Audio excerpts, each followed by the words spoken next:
Assalamualaikum warahmatullahi wabarakatuh. Perkenalkan, nama saya Sandi Faturkan Baihaqi dari kelas 2 HTTE dengan NIM 221331029. Di sini saya akan menjelaskan praktikum pengolahan sinyal komunikasi digital modul 3 karakteristik sinyal sinus. Di sini langsung saja pertama menjalankan program yang sudah ada pada modul.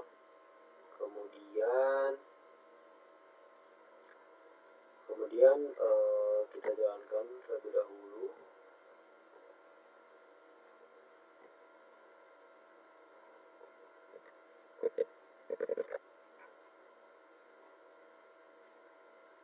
Ya, kemudian baik.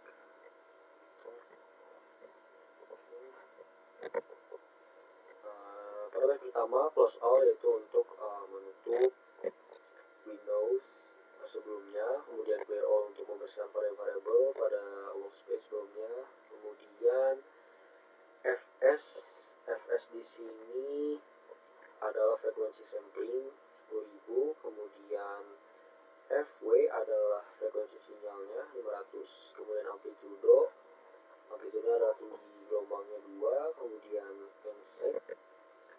NSET ini adalah lamanya penguatan gelombang yang diinginkan dalam 1 detik, kemudian duration dengan rumus NSET dikali frekuensi sampling.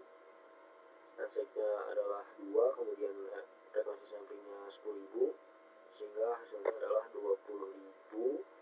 Kemudian N di sini adalah panjang sampelnya yang akan ditampilkan, gelombangnya itu sebelah sini 0 banding dulunya adalah 20.000. Kemudian Y adalah rumus untuk gelombang sinus, yaitu amplitudo dikali sinus 2 dikali pi 14, 2 dikali N, ini 0 banding duration, 2000. Kemudian frekuensi sinyal, kemudian dibagi frekuensi sampling. Kemudian paragraf 10 adalah figur untuk menampilkan, dan plot Y ini juga untuk menampilkan panjang sampel yang diinginkan. Di sini adalah 1 banding 250. Baik, kemudian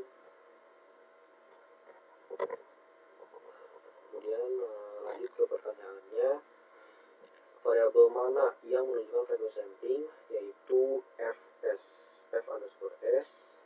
Kemudian variabel mana yang menunjukkan frekuensi sinyal, frekuensi sinyalnya yaitu F underscore W sebesar 500. Kemudian berapa jumlah gelombang yang tampil pada hasil plot, mengapa program di atas hanya menghasilkan gelombang sejumlah itu. Nah,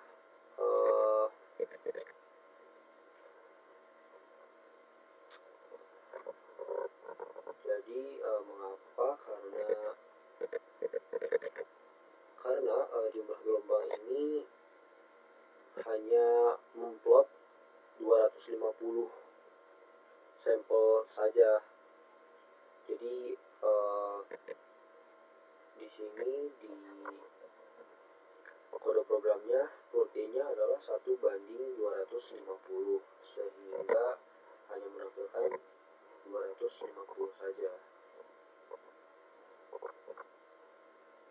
Kemudian jadi itu plot Y ini adalah sebagai batasannya.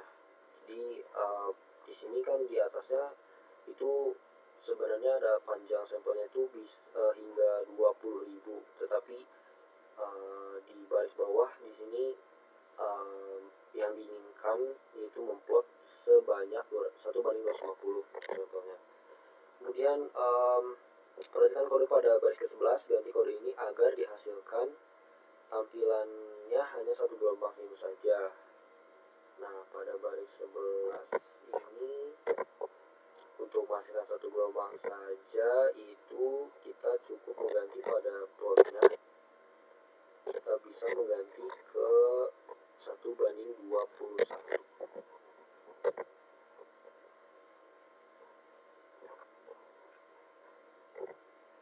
Dan gelombang yang dihasilkan adalah seperti ini, satu gelombang sinus. Jadi hanya perlu mengganti pada plotnya saja yang ditampilkannya, yaitu sampelnya 1:21. Kemudian ganti kembali pada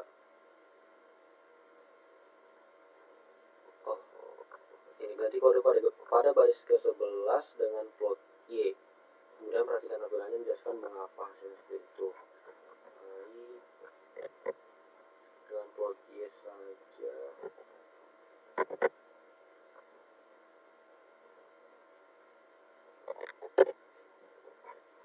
Jalankan programnya.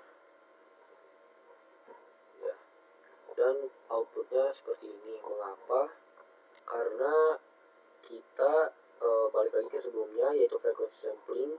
Di sini kemudian panjang sampel di atas ini pada variabel n ini 0:dur. Sedangkan dur ini hasilnya adalah 20.000. Maka saat kita menghapus plot Y yang tadi 1:21 maupun 1:250, itu menyebabkan program yang output yang dihasilkan ini kembali pada program sebelumnya, itu 0:20.000, sehingga di sini bisa dilihat juga 0 sampai 20.000 batasan sampelnya. Kemudian terakhir yaitu ganti kembali baris ke-11 pada kode semula, lalu ganti nilai fs-nya dengan 1000 dan jelaskan mengapa. Ini 50, kemudian 6 jadi 10.000, dan programnya. Output hasilkan adalah seperti ini, sinus tetapi tidak beraturan. Mengapa outputnya seperti ini? Di sini frekuensi samplingnya itu diganti dari 10.000 menjadi 1.000. Nah, sehingga frekuensi sampling ini kan yang awalnya itu harusnya banyak menjadi berkurang. Dari 10.000 menjadi 1.000 itu jadi hasil sinyal gelombang itu menjadi kurang detail atau menyebabkan distorsi. Nah, kemudian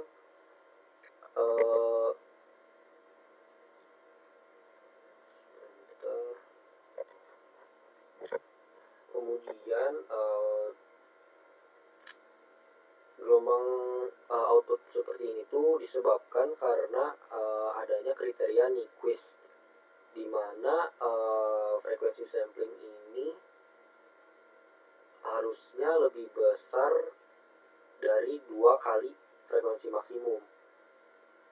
Di sini awalnya 10.000. 10.000 itu merupakan angka yang aman.